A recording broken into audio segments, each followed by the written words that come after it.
বলিউড বাদশা শাহরুখ খান তার 33 বছরের কেরিয়ারে প্রথম 71তম জাতীয় চলচ্চিত্র পুরস্কার পেলেন। তবে সেরা অভিনেতা হিসেবে যুগ্মভাবে এই পুরস্কার শাহরুখ খান ও বিক্রান্ত মেসিকে দেওয়া হয়। শাহরুখ খান তার জওয়ান মুভির জন্য ও বিক্রান্ত মেসি তার 12 ফেল মুভির জন্য এই পুরস্কার পেয়েছেন।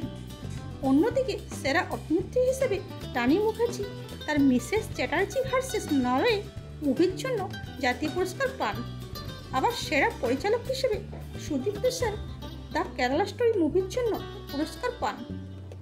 সেরা গায়িকা হিসেবে শিল্পা রাও জওয়ান মুভিতে চলিয়া তেরি ও গানের জন্য জাতীয় পুরস্কার পায়। সেরা পপুলার সিনেমা হিসেবে রকি और রানী কি প্রেম কাহিনী জাতীয় পুরস্কার পায়। অন্যদিকে সেরা বাংলা ছবি হিসেবে ডিপ ফ্রিজ মুভিটি পুরস্কার পায়। আবার সেরা সমাজ সচেতনমূলক সিনেমা হিসেবে শ্যাম বাহাদুর জাতীয় পুরস্কার পায়। এরকমই ভিডিও পেতে চ্যানেলটিকে লাইক, শেয়ার ও সাবস্ক্রাইব করুন।